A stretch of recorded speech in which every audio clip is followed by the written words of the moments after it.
Good morning, afternoon, evening, wherever you are, and welcome to NerdTube. And it's time to talk about the greatest show on Disney Plus of all time, National Treasure: Edge of History, Episode 6, Frenemies. I do say that with tongue in cheek because because it's far from being the greatest show of all time. But considering we only have this and Willow, I'll take this every day of the week personally. And I'm glad very much that Willow's finished. I'm here with my usual cohort, cousin Cheeto. How you doing? Doing good. I so prefer Willow over this show. I'm not gonna lie. So I mean, sorry. Like we're polar opposites on this one. It's so weird, but hey, Well, the twist and turns in this show where I've been all over the fucking place, and now I don't even know what to believe anymore. Is one of the reasons, maybe to a degree, why I appreciate this show a little bit. Wait, calm down, you guys. That's my birds, if people don't realize. First of all, let's just quickly say hello to Daniel Vance, who sent us a super sticker. That's so nice of you, Daniel Vance. And it's even more super because you sent it to us, mate. Much appreciated. And thank you Daniel so Vance much. says, cheers to everyone that's waiting for the best YouTube channel that we all kind of sort of heard of. You damn right. NerdTube is the real national treasure. Thank you very much. I hope to be so. And he's also said Velma started last night on HBO. I checked out the first. Are we talking Velma from Scooby Doo? Is that what he's talking about? Yeah. There's an animated show I think called Velma, and like they race swapped Velma, and so of course the neckbeards are getting like all their Oh shit, all their no, panties in the yeah. news. I think she's either mixed or she's African American, and it's just like, Well, oh no. not only have they race swapped, if they have race swapped for this, I think in other shows and other adaptations of her, they've made her a lesbian. Oh, I And think that's this one too. I think they oh also lost her. really? Yeah, I think they did. I think they did both. I think they race swapped her and made her a lesbian. So I And mean, mate, the neck beards are losing their fucking minds. I think. I mean, I'm not 100%. Don't. I mean, if you find out differently, but I'm pretty sure it's the same thing. I'm pretty sure it's the same show that they did that. But yeah, neckbeards be losing the shit. Ooh, it's an adult oriented show. Ooh, It's is it good going to to be the see another Harley Quinn on HBO? yeah, Or wait, or HBO? another That's animated, right. adult orientated show. I'm up for that personally. I think it's about time we get more adult orientated animation. There's not enough, in my opinion. There are there's some standouts. Obviously, South Park being one of them, and Rick and Morty being another. But sometimes, I would like maybe some more serious versions of adult animated stuff. More down, which is similar to the anime line, some of their versions of stuff. But anyway, back to this episode, Frenemies. How did you find it, mate? It's all right. I thought that pulling the Cap and Bucky part out in this was just a, I, Yeah, a low blow. I was like, come on, like you. But is this really the first time that a Disney Plus or a Disney property has mentioned like the MCU exists in their own like like the MCU is a thing in that in that show? Because like I don't know if has the MCU ever well, been at least we mentioned in any know. other At least we property? know they're not in the same fucking universe, and No, no, no. I it's know they're not not in the pointed same at. universe. That's Yeah, what I mean. But this is acknowledging that the MCU is a product in their world, like yeah, a yeah. national treasure. So it's like, is this the first time we've had that where we've seen like On the Disney MCU? Plus show, Yeah, I think possibly, so. probably. I mean, I'm sure they've rereferenced Star Wars on the MCU at some point. Yes, they did. Oh yeah, In they've mentioned in Star Wars in Civil the MCU a War, lot. when Spider-Man goes, "Do you remember that old movie, Empire Strikes Back?" Yeah, Like, but I think this is the first time that happened for the MCU though. yeah, You know what I mean? So I think yeah, yeah. so I think And I, there I was also may be wrong. I don't know. there was a Star Wars reference in this episode as well, when they were talking about the sword, which was in Billy's plane, and saying that that's like Oh, Darth the Vader. sort of Yeah. the Darth Vader level sort of stuff as well.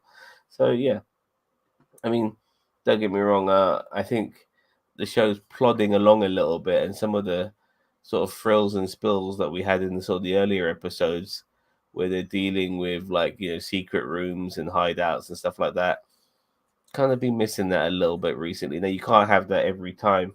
you have an episode, or it kind of dilutes all of Mhm. that. So they are obviously going with more of a who's who sort of story, so to speak. You know, Mhm. can Billy be trusted? Was Liam really a mole or whatever? You know, but we find out who the mole is actually, so to speak. Anyway, let's do the play by play. So Billy saves Jess at the end of last episode, and we see it at the beginning of this episode, and apparently she knows who Jess's father is. At a restaurant, Billy shows a picture of her brother and Jess's dad, and saying that a man called Salazar had killed both of them. Billy told Jess that Liam was also working for her, and you know he basically sold them out. So that's regarding Liam. I Um, just to say about in this episode, it's like I knew something had happened to Liam when we hadn't seen him. I just didn't know they went to that extreme of like almost killing him. You know what I mean? yeah. Like I thought that they had him tied up somewhere. I thought that, Well, the longer Liam was off screen, the more I was wondering where the fuck it was he. You know Mhm. what I mean? Because yeah, I felt to myself, this is something that needs to be answered. So, on Billy's plane, Jess tries to decipher the journal for the clues, and the book strap has markings and lining up with the letters in the journal. Basically, tells you where the final mother box is, and apparently it's in a well in the Alamo. So Jess then returns home and purposely causes a rift between her and Tasha to protect Tasha because she knows that she's doing a lot of dangerous things and doesn't want any of her friends to be killed or whatever. Yeah. And so Tasha, really pissed off, decides to go to see Oren, and they watch the Winter Soldier together and have a shag. And prior to the shag, Oren tells the story of Steve and Bucky and how they're friends to the end, like Tasha and Jess. Ah, isn't that nice? Yeah, it's You know so what I mean? nice. Yeah. So then Ethan pops over, with with news of Leah maybe being out of the picture. Ethan pops over to see Jess with some coffee, but he also suggests to Ethan also suggests to Jess, listen, you obviously want to find out what's going on with Liam, so go find out what's going on with Liam. So Jess goes to Liam's house to confront him, but his whole house has been ramshackled. The secret room's been ripped apart as well. And then out of nowhere, Captain Lou Albano comes along and grabs Jess. Yeah. Damn straight, Captain Lou Albino. I was like, you know what I really thought of though? You yeah. remember I don't know, nobody's probably seen this, but do you remember back when we started making those lower deck animated people? hmm It reminds me of that. Hold on. No. I'm gonna bring it up here. You keep going, but Well, I'm gonna bring this thing up like this here. guy grabs Jess and goes, "You'll never get the treasure," like that. So maybe I'm thinking that maybe he is maybe the good guy, eh, actually, and he's keeping an eye on things. And I don't know. I mean, it's really hard to say who's who. But then Casey, Billy's henchwoman, comes along, beats the shit out of Albino, and There he is oh right yeah, there. yeah, yeah, yeah, he is, yeah. I was Beats like, the shit. I'm sitting there going, it's Zam's lower decks thing. Like, and I know I changed the head because I don't know what the hell you were doing when you made this, but like, I'm like, so I changed the head to be your normal head. But I'm like, when I See, saw look, that, I he's look the like first thing I I thought of. honestly, I look like a negative version of Commodore Boone right now. You know what I mean? So Negative. yeah. So like if you had to put a negative of me, and all of that, that's what I kind of look like. But anyway, um, Casey comes along, saves the day. Albino, for a big guy, is quite agile and jumps out the window, and runs Right? away. Yeah, he does, doesn't he? That poor And window. then yeah, and Casey basically tells a story of how she was homeless and Billy gave her a chance, and Billy's family is basically her employees and stuff like that. A sweet story. Yeah, right. Anyway, Billy, Casey, and Jess are now together, and they use VR to check the best way to get into the well. I mean, that's one hell of a VR, by the way. Yeah, I was thinking that. I'm like, what kind of V like this isn't even like future tech. Like this is like Yeah. supposed to be modern day, and it's just like That's some crazy VR they got. Yeah, Mm-hmm. it's very hard to understand how it operates. Um, Jess then leaves a message for Tasha not to meet her at the Alamo, and then Ethan has a breakup with Mina, who happens to be a doctor. That was unusual. And Mina looks quite hot as a doctor, by the way. I think And she's more of a nurse, I think, but yeah.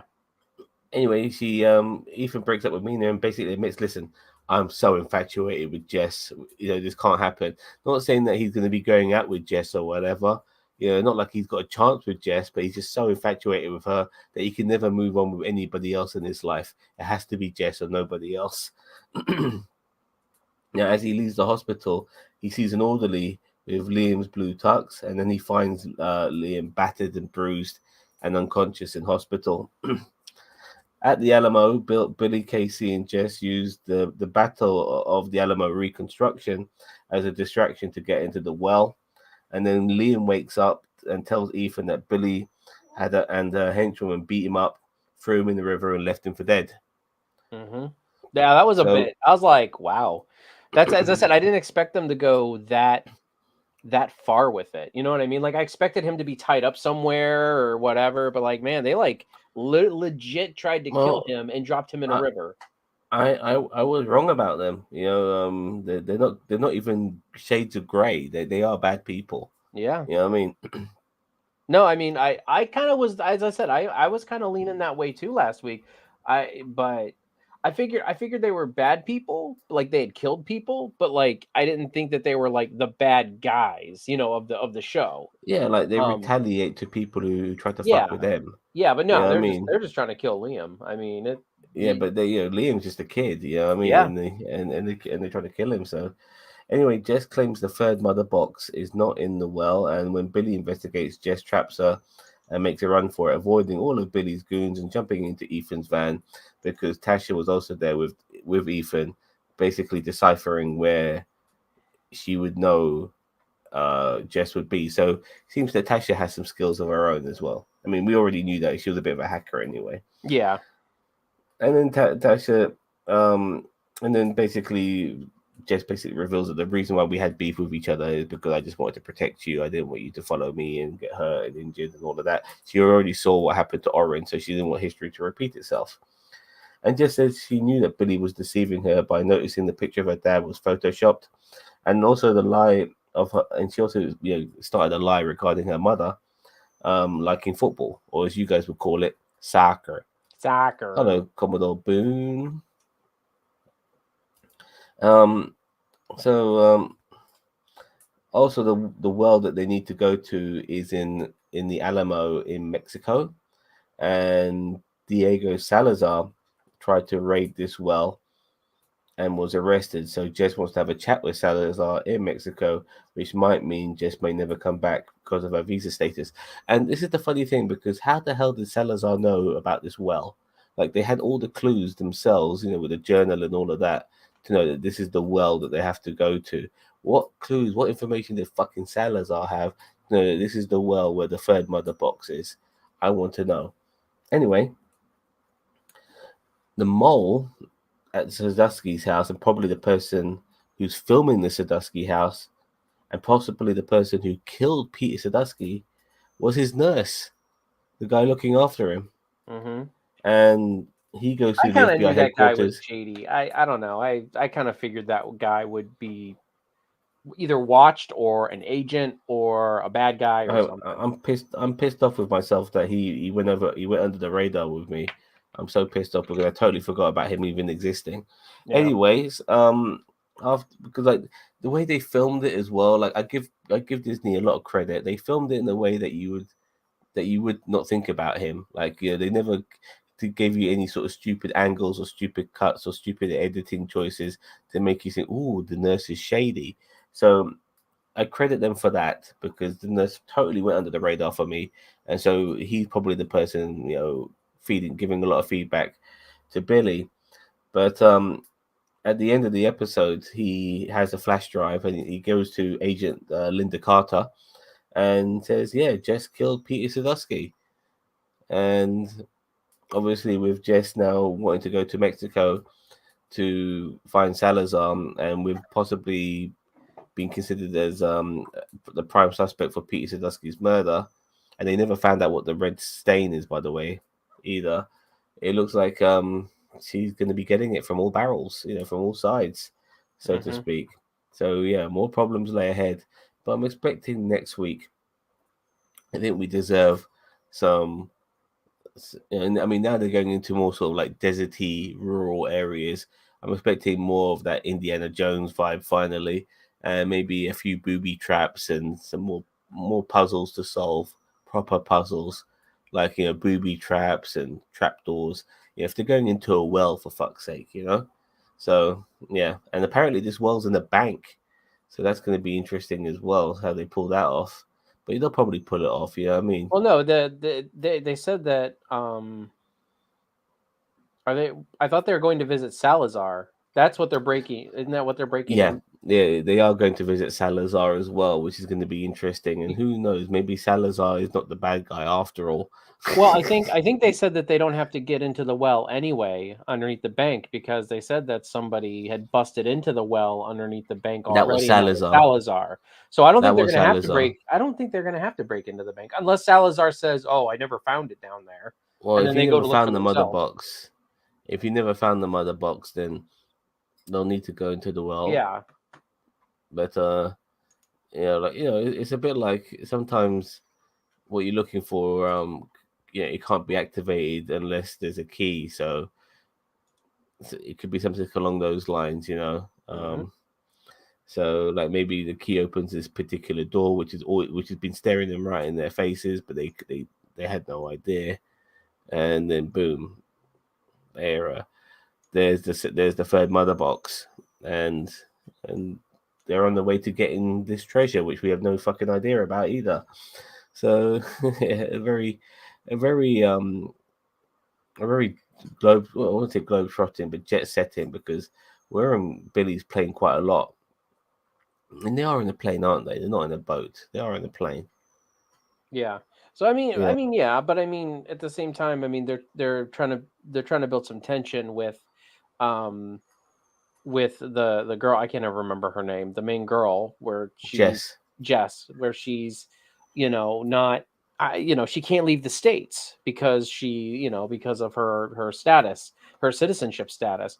But I mean, so I don't like.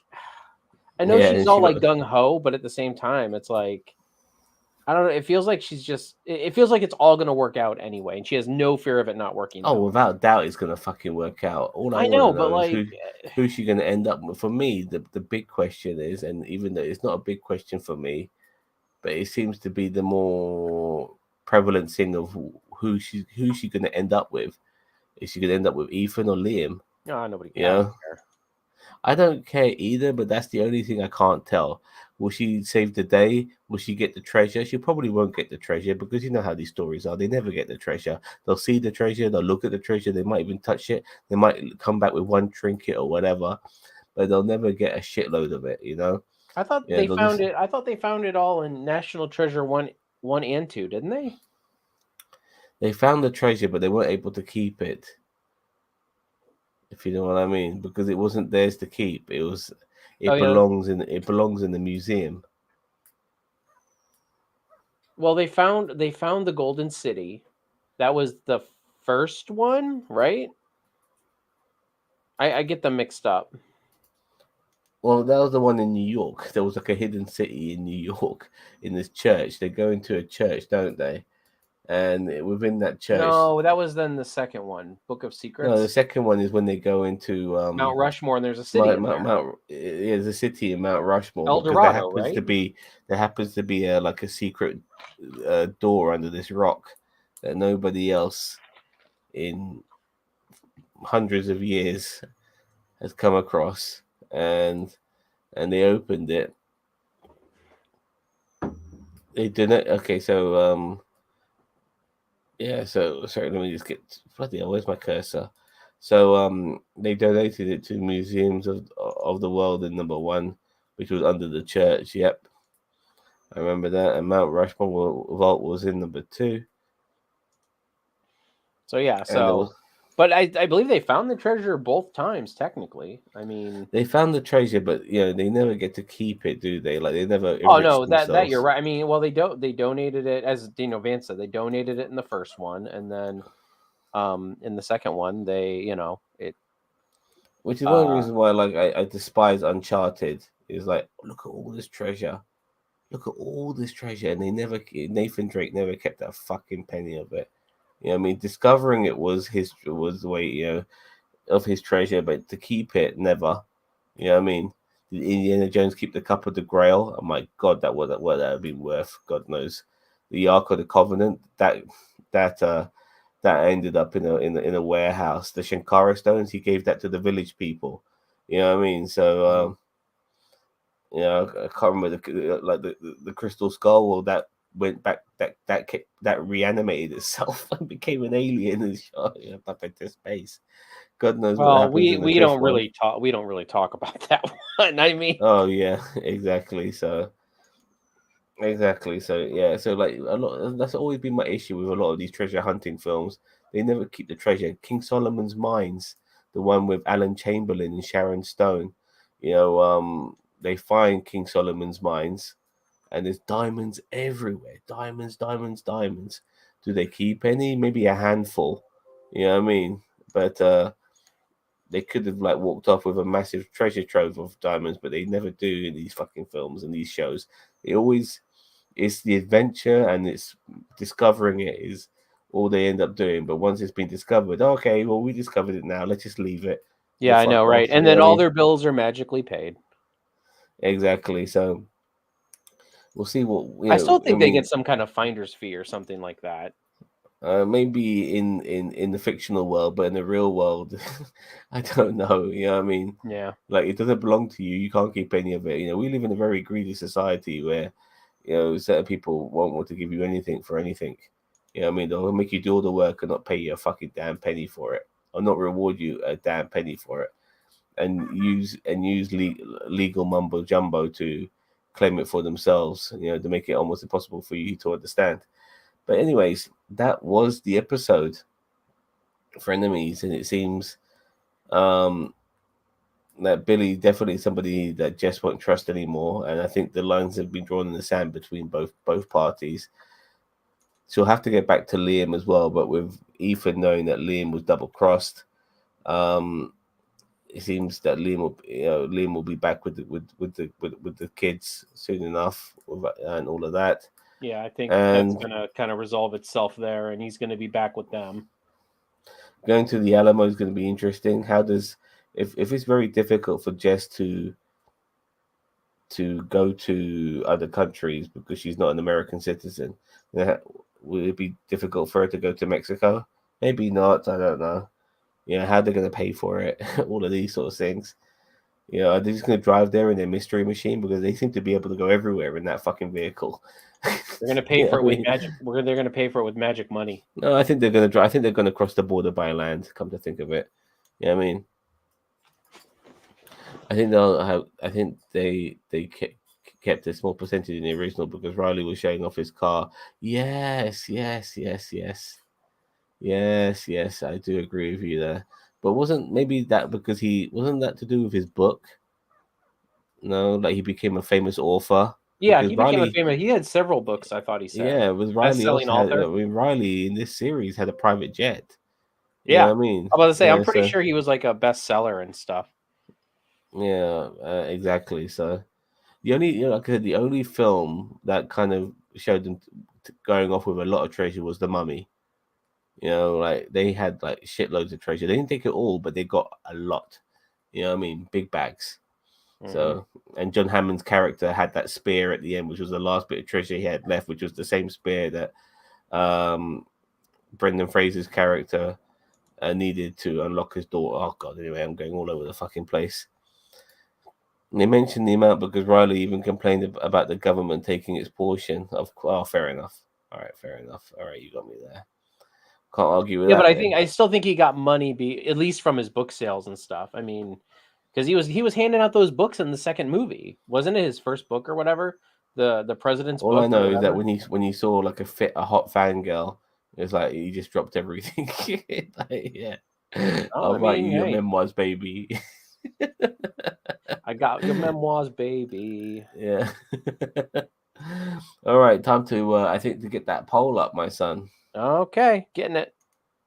I mean, I got the poll up. I mean, I'll be honest with you, like marking this episode is not going to be easy this time around because I didn't think I wasn't blown away, and it was just okay, not necessarily shit, but not good either. But if I give it a 5, I feel that would be an injustice. You know, it's stupid at times. It really is. You know, this episode. I do like The Jess's moments, character though. Like out of all of it, like I really do feel like Jess's character, and I don't mind the ensemble. Like I kind of like all the characters. I just think the story is just kind of like, um, yeah, I don't know. I yes, I did check out your poll.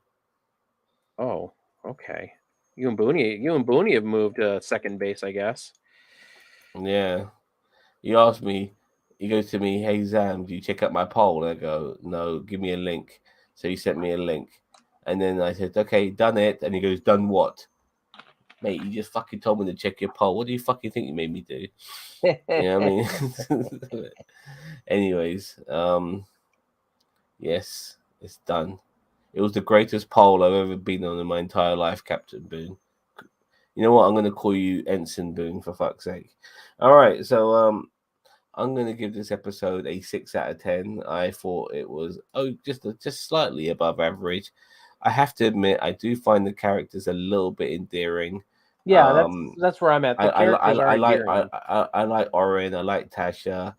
Ethan's a bit of an idiot. You know what I mean? Like he's so head over heels for And it's not that Jess for is Jess. not worth it, but at the same time, it's like he had a true blue hottie like right there, and it's like I know that's being a little shallow, but I'm like, if Jess is not Yeah, because interested, why are yeah, you Jess like was why are you Liam. You know what I chasing? mean? Jess was following Liam around and stuff like that. Yeah, So like that's my big thing with like, and I know that this is gonna sound a bit stupid, but it's just like with guys and girls, it's like, why do guys chase after girls that just don't want them? Like, if the girl's not interested, then move on. Obviously, I mean, this whole head over heels thing, like Black Widow said it best in Avengers, like love is a child's game. Like you have to like the person, and that person has to like at least you back.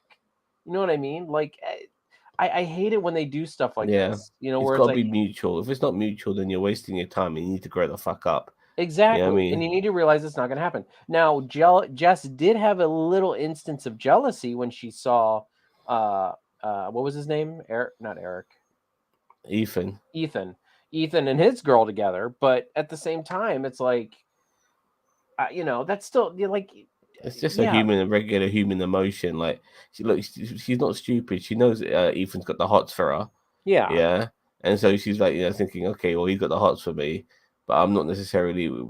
Our relationship is just is just being friends, as far I would as say he's she friend concerned. zoned him in the very beginning of the She series.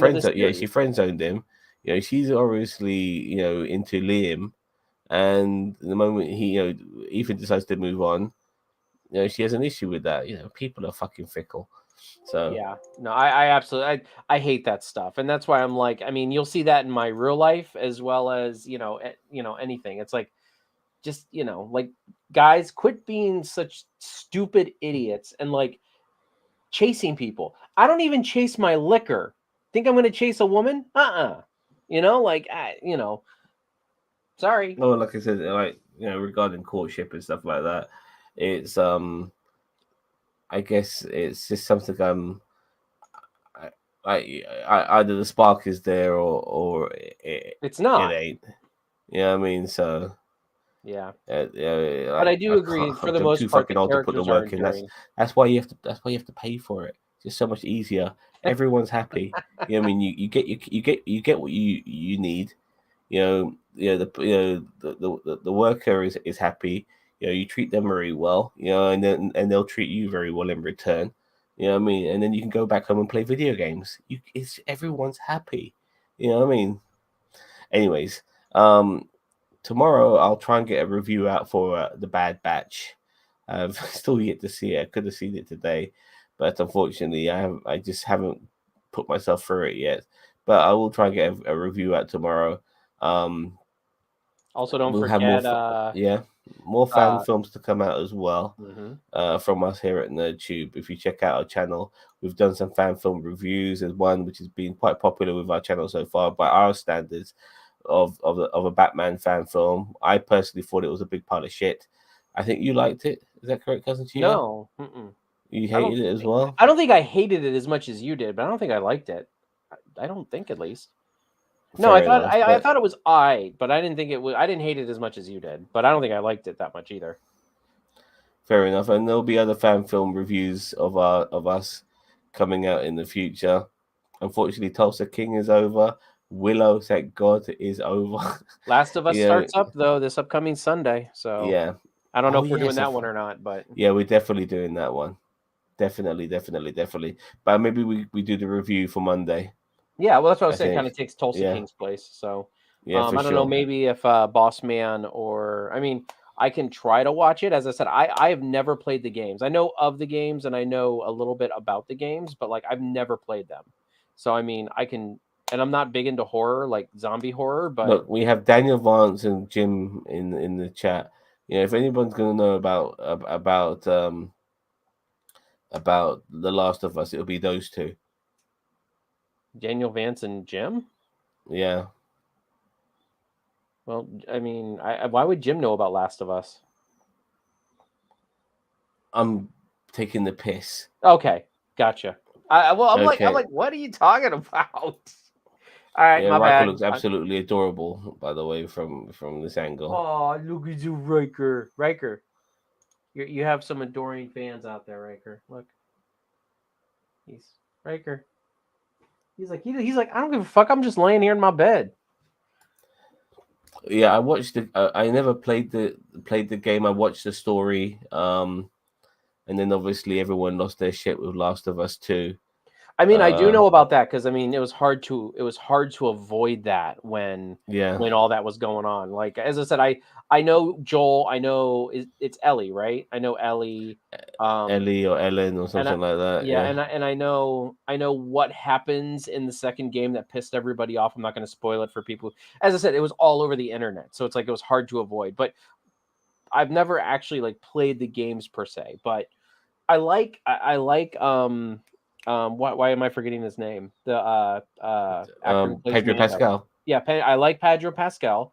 More actually in the babysitting. trailer, I really liked the little girl. I thought she was great. So I mean, I'm hoping that little girl played I think it's Lady Vormont or the little bear in Game of Thrones. Her character gets killed, but she goes out like a boss because she's a real. She plays a young girl who ends up being like the leader of this particular house at a young age, and her acting was so phenomenal. Well, then good. I'm glad for that show. I think she's going to be good then. And she ends up getting killed by a giant in Game of Thrones, but she kills the giant as the giant's killing her. The giant grabs her and crushes her little body in her hands, and she takes the giant out with her like a boss. Yeah, it was. She was great in that. Everyone really appreciated her acting in that, and she's a British actress as well, so she's doing full American in this. But there are a lot of young actors and actresses who are British who play Americans. Obviously, not Toby Maguire. Tom Holland. Tom Holland initially, and Millie Bobby Brown as well from Stranger Things. Oh, I was very surprised to find that was British. So yeah, Daniel Vance says the PlayStation exclusive, so it took me a while to play it, and I don't have a PS. Well, I'd like to see how you did play it then. Never played it. Hey, listen to Cheetah. Yeah, don't say that. You know what you need to do, Jim? Jim, it's about time. It's 2023, mate. You're 23 years behind. Get in the 21st century, dude. Get yourself a fucking decent PC. Get yourself a games console like a PlayStation 5 and get yourself a bunch of video games. All right. Daniel Vance says they changed the way the virus spreads in the series. so as to get rid of the mask. Pedro is shooting Mando at the same time, and it was too much mask wearing. Was he doing them simultaneously? But wasn't he in the suit because he had to redeem himself, didn't he? If you remember in Book of Boba Fett, Pedro Pascal's character, so the Mandalorian, he admitted taking off his mask, so he had to do some bullshit task given to him by the armorer to redeem himself. So I don't think he'll be taking off his mask in the Mandalorian season 3. If anything, I just think he'll be doing more voice work. Well, obviously the odd little maskless shot here and there, but yeah, yeah. So, but he is the Mandalorian after all. I mean, and it's just funny that he's doing two different types of shows where he's playing like a surrogate dad. You know what I mean? It's just, Yeah, I know, right? It's like yeah, he is legit the surrogate dad, exactly. So, like forever and always. all right. So yeah, so that's the one that catches next. Then I guess after Bad Batch. So yeah, remind me on that one, Cheetah, because that one's almost going under the radar for me, and it's just coming out. It's coming out. Well, it's just turned midnight for me, so it's coming out in a couple of days. So yeah, Which that's one? pretty Last of cool. Us? Yeah, Yeah, I think it technically comes out Sunday. So our review would be Monday, so exactly. So yeah, so keep an eye out for that. All right, everyone, we're going to sign off now. Don't forget to like, share, subscribe to NerdTube, the greatest YouTube channel you never heard of. My review of Bad Batch will be recording, so don't expect anything live then. But once again, we'll be back for The Last of Us, as with the two of us and maybe more. Who knows? You're poor. It's called bootleg, my friend. Bootleg. All right. Take care, guys. Bye bye.